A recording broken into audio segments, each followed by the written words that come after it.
So let's read this question. Question says, given below are two statements. Statement 1, oxidation state of an element in a particular compound is the charge acquired by its atom on the basis of electron gain enthalpy consideration from the other atoms in the molecule, right? Statement 2, p by p point.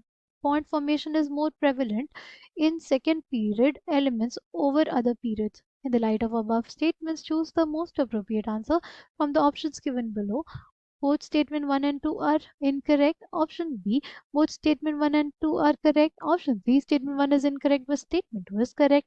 Option D. Statement 1 is correct but statement 2 is incorrect.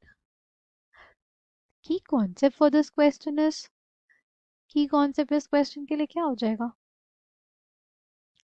जाएगा oxidation state,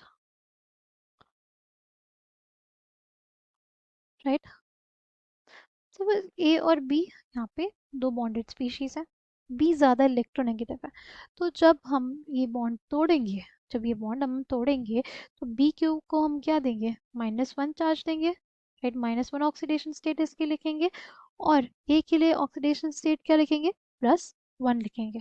तो ये किसके basis पे हम लोग decide करते हैं किसको -1 देना है, किसको +1 देना है, राइट. किसको क्या ऑक्सीडेशन स्टेट देनी है, हम किस बेसिस पे डिसाइड करते हैं on the basis of electronegativity and not electron gain enthalpy, right.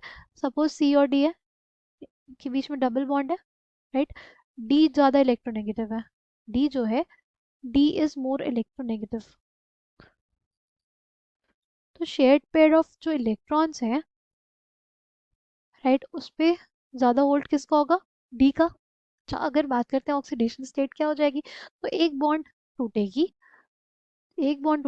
तो डी पे एक -1 जाएगा. दो बॉन्ड टूटेगी तो डी पे क्या जाएगा? -2 जाएगा.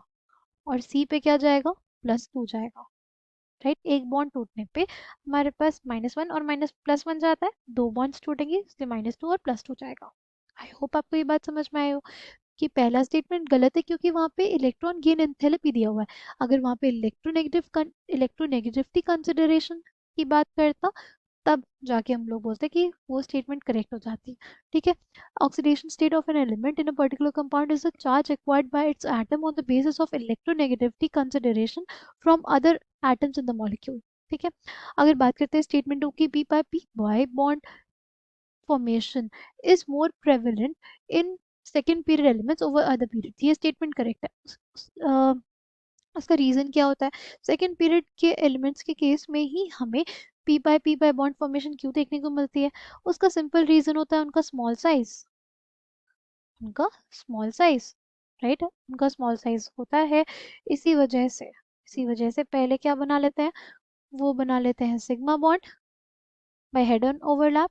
फिर उनके पास जो वेकेंट पी ऑर्बिटल रहता है, फिर उनके पास जो उनके वेकेंट क्या रहता है?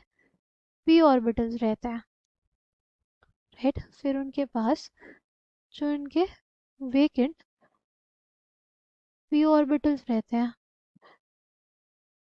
उनका क्या होता है? उनका होता है साइड वाइज ओवरलैप. फिर उनका क्या होता है? Side wise overlap, right. Side wise overlap होता है. तो हमारे पास क्या देखने को मिलता है? पी पाई बॉन्ड फॉर्मेशन देखने को मिलता है. ठीक है. It's due to their small size. तो स्टेटमेंट 2 हमारे पास करेक्ट है, स्टेटमेंट 1 इनकरेक्ट है. ठीक है. स्टेटमेंट 1 इनकरेक्ट है, स्टेटमेंट 2 करेक्ट है. कौन सा ऑप्शन करेक्ट है? Option C. I hope you understood it well. Thank all the